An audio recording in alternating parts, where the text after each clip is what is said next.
This is your city. This is your city wants to know. We want to know the background, the heartbeat of what makes up our beautiful cities. We dig into the backstories, from the struggles to the successes of our local entrepreneurs, small business owners, artists, not-for-profit organizations, and the many, many people who make up the intricate tapestry of our communities. Real people, real stories, by you and for you. But wait, that's not it.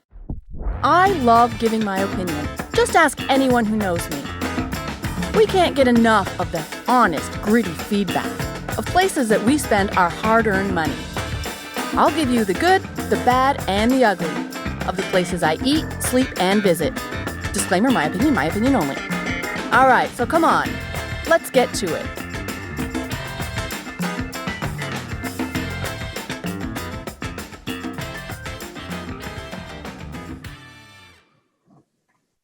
Hello, and thank you once again for joining me, Kim, your host, on This Is Your City. Today we have a great guest, and I really want you to get to know him a little bit better. He's not just a guest to me, he's also a friend, but he has a title. He's got a very nice title, I might add. My friend Ryan Kaupert is the Area Director of Stoney Creek Toastmasters. You might say, what's area director? Well, he's going to explain that. But in doing some research in that, I did learn that the title used to be called governor. It's very posh. Governor of Stoney Creek. But he is the area director of Stoney Creek Toastmasters, and he's well known in the Toastmasters world, not only because he's a professional speaker, and his passion for speaking is quite interesting to me, and he's going to talk to us about that. He is a teacher for leaders. He teaches leaders how to be leaders, because we all know there is a need for people to learn how to lead properly. So help me say thank you. Welcome, Ryan Kaupert. Thank you for being here. I really appreciate you taking time out. How are you? I'm doing great, Kim. Thanks for having me today. Awesome. Do you like how I did that research and it used to be governor? Very posh name. It's wonderful that you took the time to do that research. I like to joke around. It's back when Toastmasters used to have royalty. Royalty. It's a governor. But you're the area director. But before we get into any of that, I want to ask you a couple questions, okay? Have you ever done the CN Tower ledge walk or the edge walk around the CN Tower? No, I have not. Would you do it? I would do it. It's sort of on the bucket list. That and actually doing the CN Tower stair climb. That was one thing I wanted to do as well. For those, I'm just going to let people who are listening maybe not know what the CN Tower edge walk is. You've probably seen it on TV. It just mortifies me even thinking about it. But they put you on this harness and they attach you to the CN Tower, and you can kind of like go over and look over the edge. And you can walk around, and you're out in the open. There's no fence. You're attached to the outer rim of the CN Tower. No, thank you. The reason I asked that, Ryan, it might seem kind of like an odd question, but it's a fear that most people have. A lot of people have the fear of heights, and they have to see somebody like standing on the top of a building is one thing, but to actually even attempt to like lean out is just a whole other thing. But that's a fear you don't have, and I'm quite interested. Well, at least you said you would do it, and you didn't say it wasn't a fear.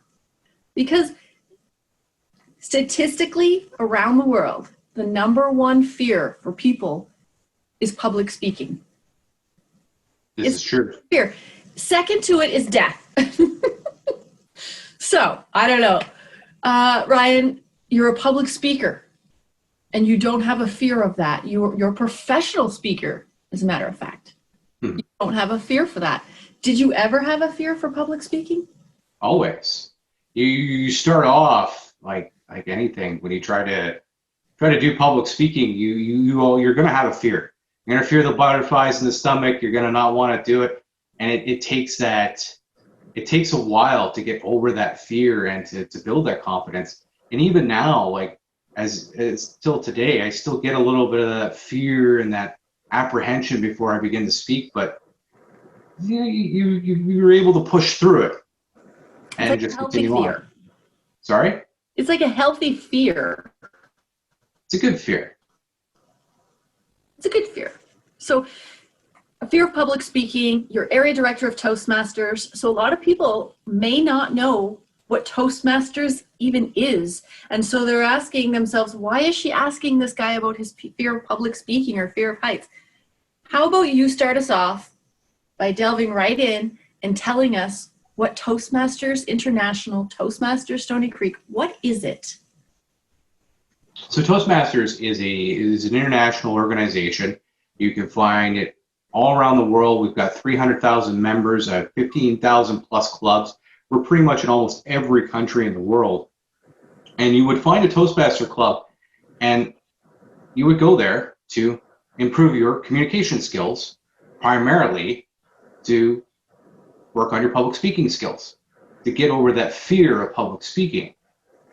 But we're more than just all about communication and getting over that fear of public speaking. There's a second thing that Toastmasters helps you with, and that's leadership. We're both an organization that focuses on teaching and building future communicators and leaders of the world. Mm-hmm. So it's not just, personally, when I first learned of Toastmasters, I was under the impression that it was to help people not have a fear of public speaking. But it is so much more than that. It is building leaders. It is helping you overcome fear of public speaking, but also developing many, many skills that are needed for public speaking. And if you can you break down a typical meeting? You said it's all over the world, almost every country in the world. So it doesn't matter where you are. Somebody somewhere in a business. Well, how about this? I met a person who joined Toastmasters because they were going to speak in front of a wedding. They got asked to speak at a wedding, and they were terrified. And so they joined Toastmasters for that purpose. The wedding went off. She spoke like a pro, and she told Toastmasters, she told the crew at Toastmasters, it was because of the help that they gave. So it's not just helping you have no fear of public speaking. It's developing your leadership skills, but let's break down a meeting. Let's break down a meeting right now. If somebody were to come into Toastmasters, what would they see? Right now, because of the pandemic around the world, you'd be mostly attending your meetings virtually. But you're going to see a lot of people like we are back and forth right now on Zoom. But what you'll see a very structured meeting. Everybody gets up, they speak to a specific item, and we go through an actual meeting agenda. And on that meeting agenda, there can be a number of different things that we do. You can have someone who's going to do a toast, someone who's going to tell a joke. There can be someone who's going to provide an educational tip. But the big core and the structure of our meetings is there's actually three things that make up a Toastmasters meeting. One is what we call table topics, and we like to have interesting table topics. We give all of our members a chance to participate in what we call impromptu speaking, or sort of improv. We have an opportunity, everybody gets a chance. I'll speak for about 1 to 2 minutes on a given topic. It gives them a chance to get up there, practice their speaking skills, and be part of the club experience, even if they're not ready to fully dive into Toastmasters, which is doing the speeches. We have what we call pathways, and pathways is our educational program. And you do projects in pathways, and they're usually about 5 to 7 minutes on a particular topic or subject matter related to public speaking communication. And that's the big meat of it, is you do the prepared speeches. So you will prepare a speech based on, you might be doing a research, you might do a PowerPoint presentation, you might be doing something on vocal variety, gestures, mannerisms. It depends on what the project's focusing on. Some focus on leadership and communication styles as well. And you get up and you practice your speaking for 5 to 7 minutes. So just one sec, sorry. So you said improv speaking, this table topic. So basically you have no time for prep, really. right? It's not like you've prepared ahead of time and you're coming into this meeting. This is a topic that is given to you and you have 1 minute or so to just speak on it. Like that could be terrifying for a lot of people, but I suppose it's a good introduction, right? It's a great introduction, and a lot of the times people have a lot of fun with it.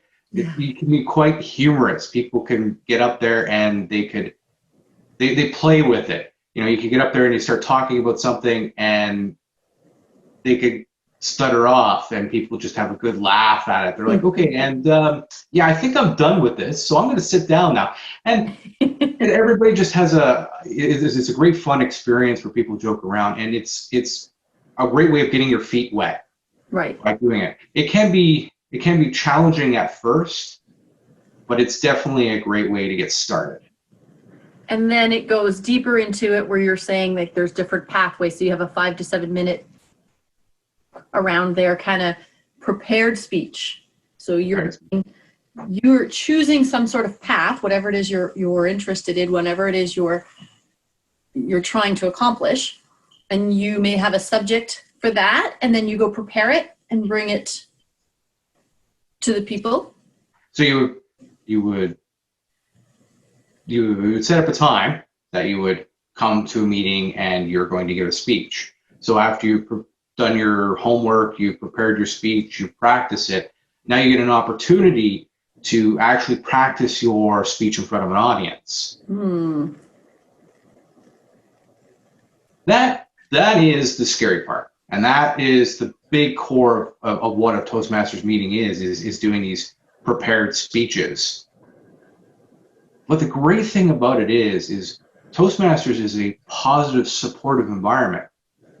Because there's a third element that is core structure to any Toastmasters meetings, and that's called evaluations.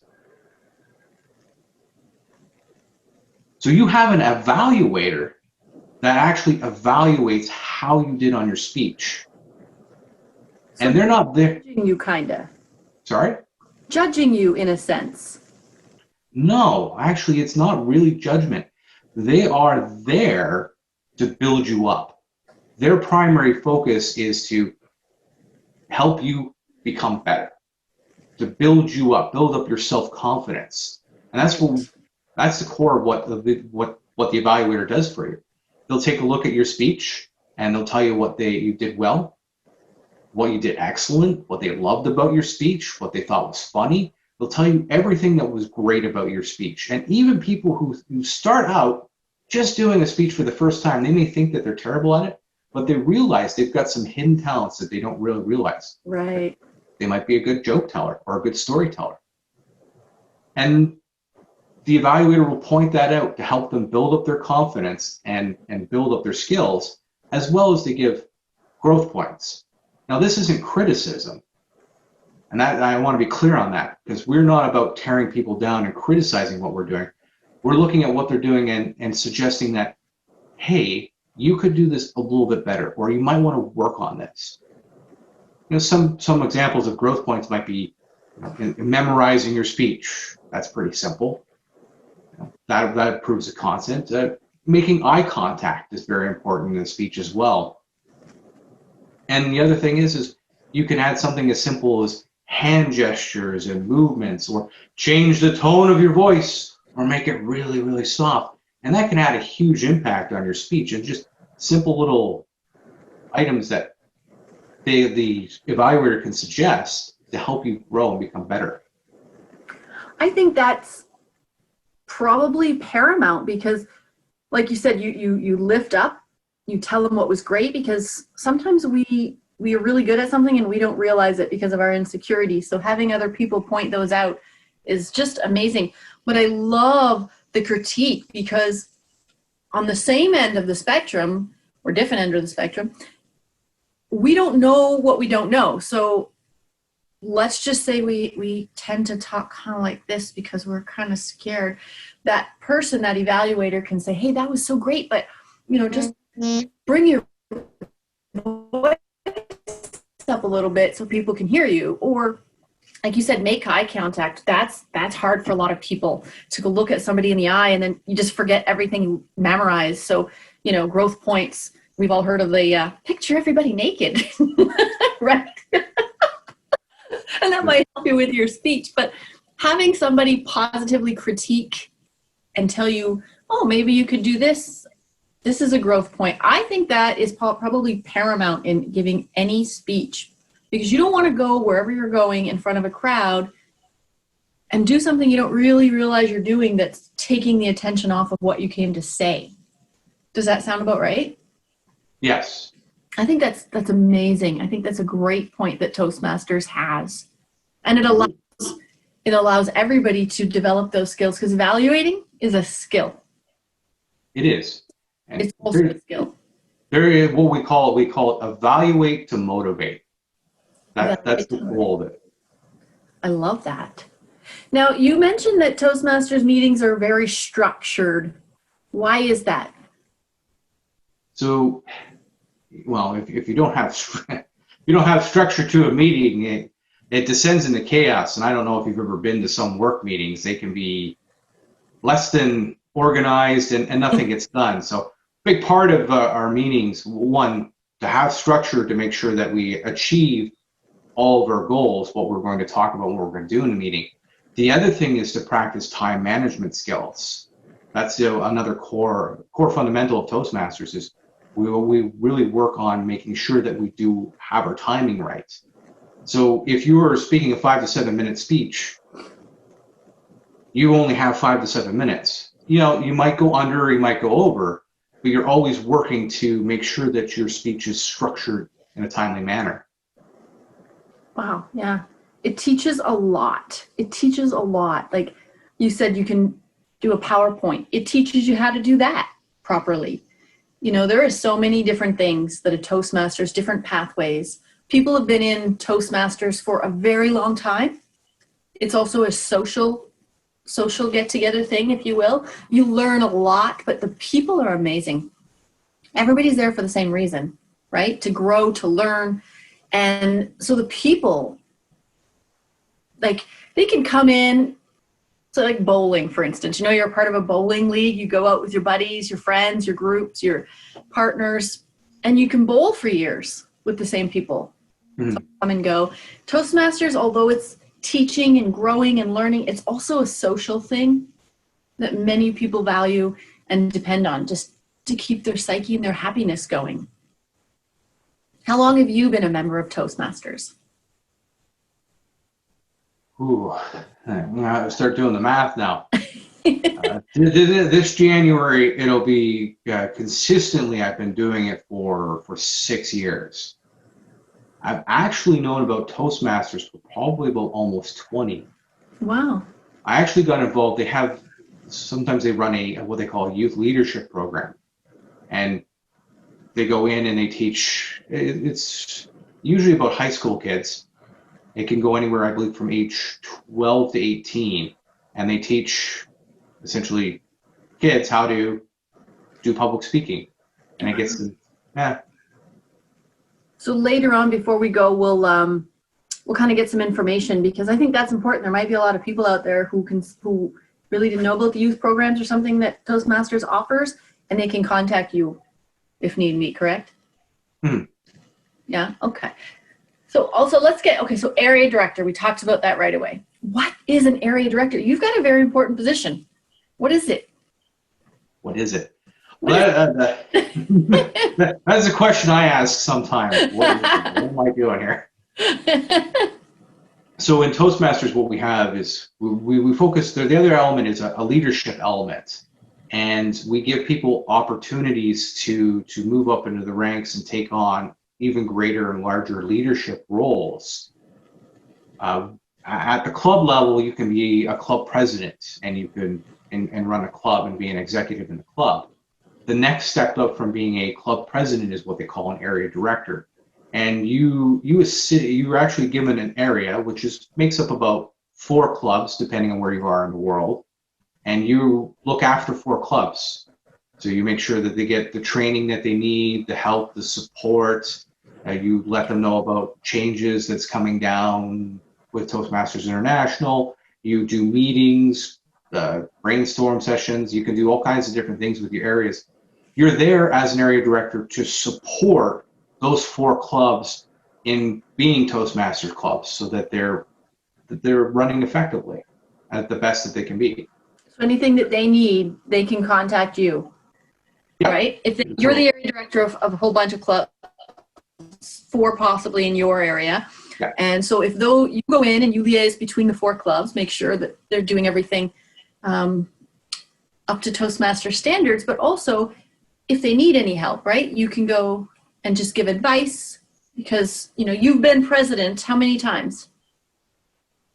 I've only actually really been president of a Toastmaster club once. Thus far. Thus far. Thus far. So you are ahead. I don't want to say ahead, but you're ahead, right? Like the presidents come to you and say, hey, this is what we're doing. This is what we need. And you kind of supply that support to them. Would that be? So that they may come to me and they maybe the club is struggling and they have a low membership and they're struggling with their meetings. They may approach me and they may be like, hey, we need to get a club coach in here. And a club coach will come in and help them get back on track as sort of like back to brand. So help them to, coach them in what it takes to get new members, what it takes to work the Toastmaster program. So that would be one thing that you would do as an area director. One important thing that you do as an area director is a contest. Every club and in the world participates in what we call the International Speech Contest. Mm. So and then if you make it all the way to the world stage, you can become the international champion of public speaking. Wow. And at the club level, every club has a contest, and then it moves up. It goes from the club to the area. So as an area director, I host and put on that contest for all my clubs so that one of their members may move up to the next level. And there's actually another level. There's a division level, and then it goes up to what they call a district level. And then there's a regional level semifinals, and then you go up to the international stage. That's crazy. Yeah. That's exciting. It is. I heard you say greater growth happens outside the club. That's exciting. So tell me what you mean by that when you say greater growth happens outside of the club. So I would think that there's about 2 different things in that respect. The first thing is when you kind of get into a Toastmaster club, you can get very comfortable. So everybody's used to your jokes and everybody's used to you speaking. So after a while, everybody's like, "Oh, you're amazing, you're wonderful," but you don't really know if you are amazing or wonderful. You need to take that skill and talent that you fostered and developed in your club and go to different clubs or go out and do speeches in public. And that will give you an opportunity to see how well you're actually doing growth-wise, if you need to work and grow even more. Right. What's the second one? The second one. So the second one is actually, I touched on it, it's actually growth. So you first get an opportunity to see how far you've come along by stepping outside the club. The next part is to see how further you want to grow. Is your storytelling the best that it can be? Are your hand gestures and moments the best that they can be? Are you that master of the table topics? Can you really do really good impromptu speaking? Oh. So it gives you an opportunity to grow even more if you want to. Some people, it's quite fine for you to join a Toastmaster club and to grow to the point that you can give a speech at a wedding. That may be all that you want to do, and that's fine. And there are some people who may want to grow a little bit more in the sense of they want to get really good at doing presentations for work. Maybe that's part of their job. They travel the world or the country doing sales presentations, so they want to make sure that they're really good at that. And then you've got some people who want to become, professional public speakers and become the world champion of public speaking. So they've got that opportunity to grow even larger. Well, it makes a lot of sense to growth happens outside of the club. Like you just said, if somebody's joining because, they do a lot of speaking within their company, and maybe, they've been promoted and have to travel, and that brings some fear into them because now they have to speak to people they don't know, not just people within their own company doors, right? So they join Toastmasters, they gain these skills, they gain confidence. And so now outside of that club, they're actually traveling with their company and just rocking it because of what they've learned at Toastmasters. That's pretty cool. Now, what do you think of, well, you mentioned this a few minutes ago, right now, because of the way the world is, everything's going virtual, right? Like now we're doing Toastmasters, just like what you and I are doing. And what's the benefit of that? Let's go with the two benefits, okay? So there'll be benefits of in-person, face-to-face in like a club, let's say, and the benefits of doing it like this Zoom. Let's start with Zoom. What benefits is it to have that? A lot of we are shifting towards a virtual world now more than ever. There's been a huge demand to be able to everybody to be able to sit down in the same room and to have a meeting. And because we're not all in the same room at any given time, we can't get together. A virtual meeting is there, and this actually isn't new. We've had conference calls. True. So this is like the next step up. You're no longer on a phone, you're in person in video with people. So this gives you an opportunity to practice your video presentation skills and to increase the quality of presentation that you give over video. That's part of it. So you grow professionally in that respect. Yeah. I would think too, you were saying Toastmasters is all over the world. It's other clubs, other members from different parts of the world to join in.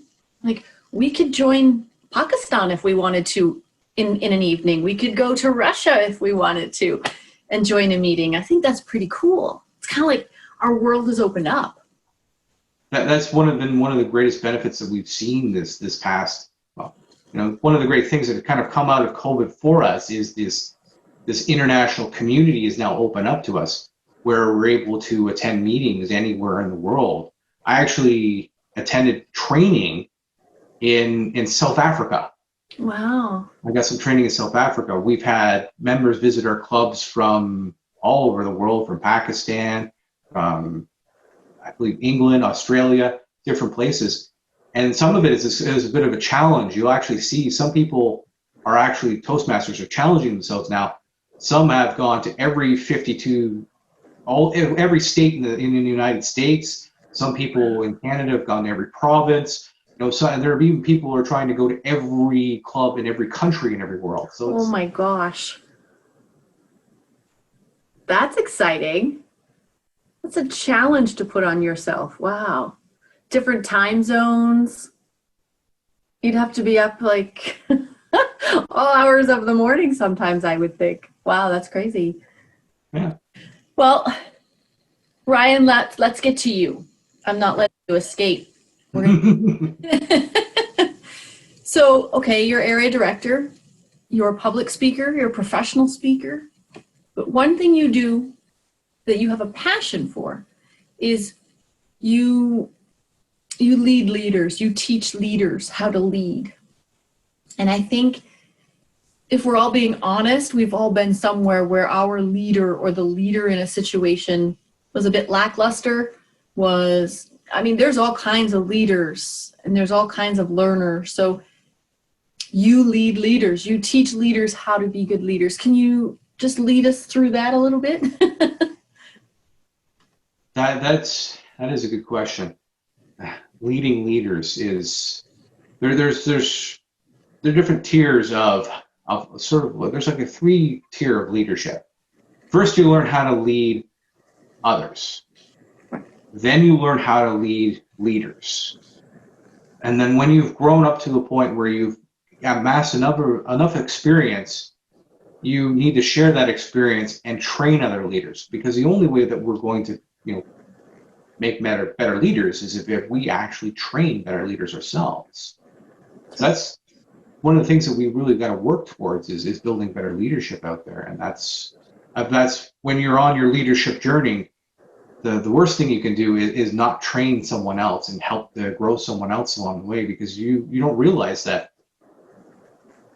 someone else needs help to grow to become a better leader. And that person who you teach and you train is actually responsible for other people. And when you grow that leader, that benefit of that better leader goes to everybody. It's not something that just gets stuck. It doesn't stagnate. Right. Everybody benefits from better leadership. I don't remember who said it, but I don't remember who said it. But there is a saying, and many people have probably heard it, that the sign of a good leader is how many leaders they've raised up. So, like you said, if there's nobody being raised up around you within your circle or whatever it is you do, because a lot of people, they don't want people to be better than them. They want to be the top priority, right? Mm-hmm. But to be a good leader, you have to raise leaders, and you hope that they become better than you, because that's a good sign of how good of a teacher you are. And you are known in the Toastmasters world as somebody who does that quite well. You are humble enough, you step back and you lead leaders, because you see the vision of, you just said it, you can't stay stagnant. There's got to be people coming after you, because then it stops with you. And then where are we, right? And you're well known in the community as being able to do that very well. So that's good on you. And I think Toastmasters benefits from people like you, because there's a world of people out there looking to better themselves, and they need good mentors. And there's Ryan Kaupert. So what do you plan on doing with that? What's coming in the future for you, Ryan? What are you looking at when you look forward? So what I'm looking forward now is I'm looking forward to developing an educational program to help teach leaders. I'm looking to hopefully do my own TED Talk down the road, as well as I'm setting up my own YouTube channel, and I'm working on creating content for that channel, something to sort of entice people to become better leaders that's relatable to everyone, and at the same time sort of teaches. I want to have some fun with it. I want it to be funny and relatable, but I also want to teach, so that way people can get it. And that's, leading leaders is difficult because you have a lot of personalities, right? And leaders tend to have strong personalities. So that could possibly develop conflict with personalities.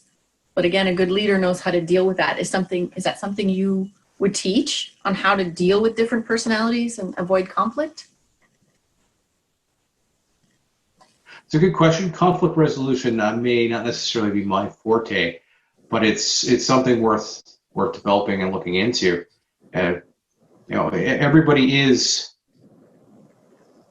has their own uniqueness that makes them who they are, and that doesn't make them a bad leader.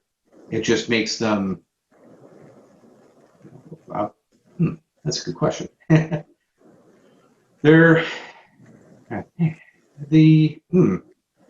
Oh, stop there, Ken.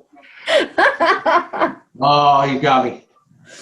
You're just trying to choose your words properly, because I put you on the spot. But we all know, we've all seen sucky bosses. Okay, I'm just gonna say it. I'll say it for you. We've all seen sucky bosses who don't know their audience. They only know how to teach one way. So that's the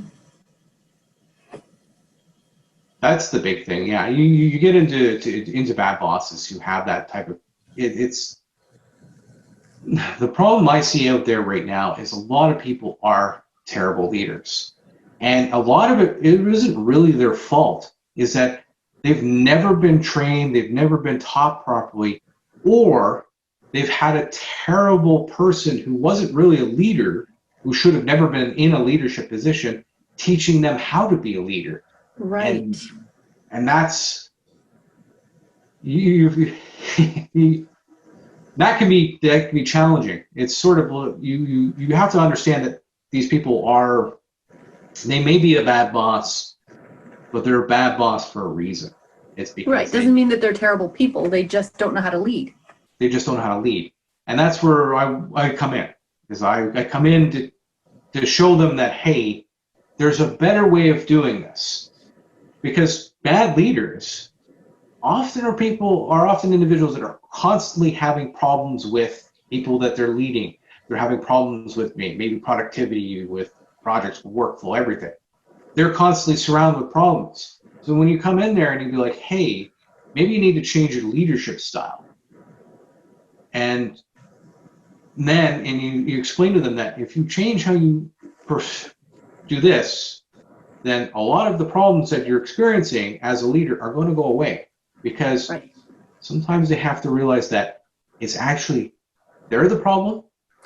To put it bluntly. Of course, you got to tell them. and not everybody else. But you've got to be explained to them that, you know what, if you've never been shown how to do it, well, properly or the right way or a better way of doing it, or how to find a better way of doing it, then it's not your fault. So you've got to tell them, hey, you're a sucky boss, but at the same time, it's not your fault. It's not your fault. You haven't been shown how to do this properly. Let's show you how to do it better. Let's show you how to do it properly. And I think because a lot of people higher up positions, I mean, all of us have ego. Every single one of us have ego.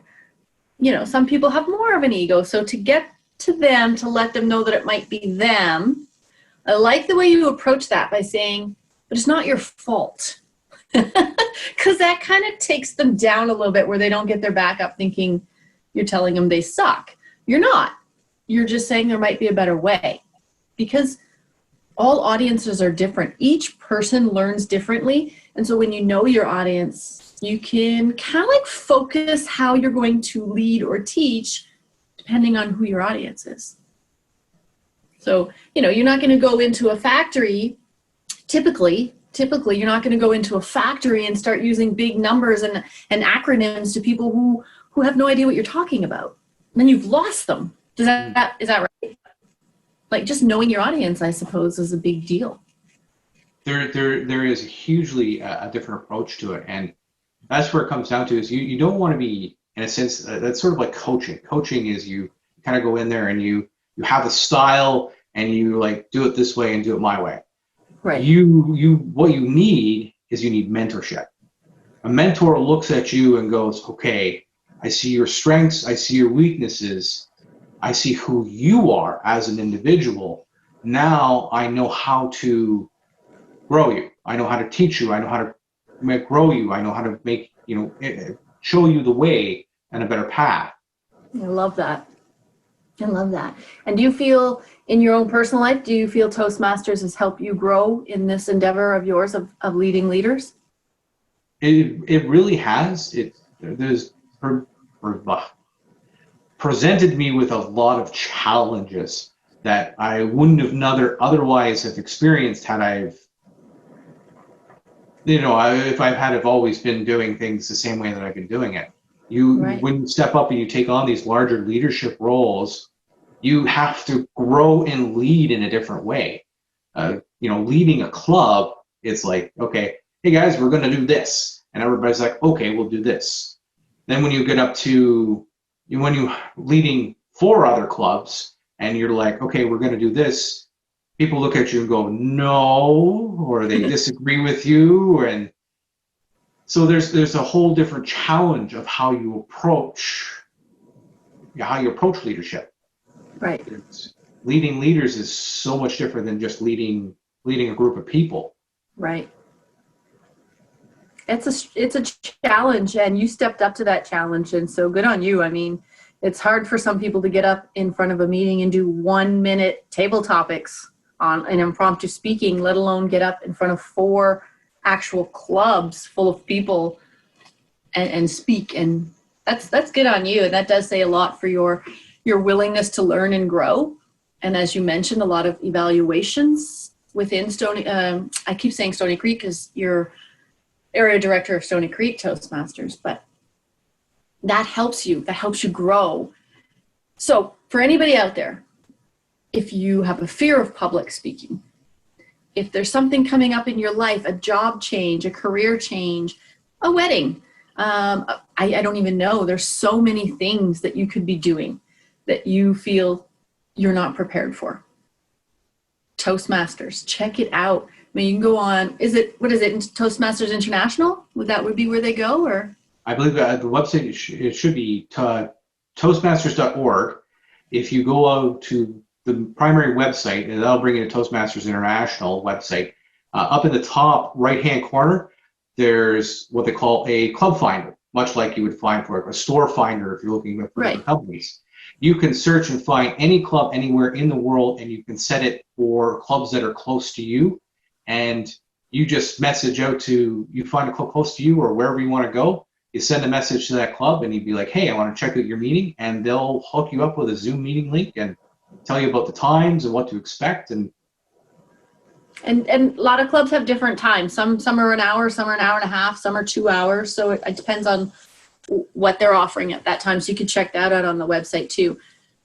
Yeah, that's actually a great point there too, because now a lot of the clubs have moved virtually. You can sort of attend a club anywhere in the world. So if you want to have a club first thing in the morning, in the afternoon, depending on where you are, you can find that club anywhere in the world to do that. Yeah, that's awesome. Let's throw a few things out there for our listeners. So I have a few on the top of my head, and I'm sure you do. This is impromptu, so I'm sorry for throwing this at you, but some of the pathways, because there's a lot of people out there saying, well, I don't need that. Well, I don't need that. But I had a little bit of a brain deadness, if that's a word, a few trying to think of all these different things, the reason why people could use Toastmasters. And there's countless numbers. So let's just throw a few out there. I know for sure they teach you how to manage disruptive audiences. So you could be speaking in front of an audience and they're not, maybe they're union workers. Ooh. So Toastmasters helps teach you how to manage disruptive audiences. Your turn. They teach you how to engage your audience. They do teach you how to engage. They teach you how to organize a group, bring a group together. Like, so a conference, let's say, because you've done it. Yes. Teach you how to set up a conference. Like that makes my heart pound right there, just thinking about that whole responsibility.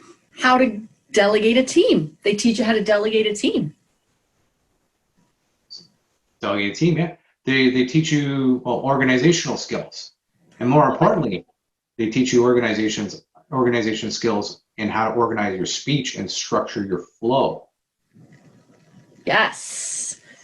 We already mentioned PowerPoint. They help you with PowerPoint. Oh my gosh, why am I going so brain dead? They have like 100 pathways. Well, actually, there's 11. Okay, wait. There's 11 pathways, but within that pathway, there's different modules, correct?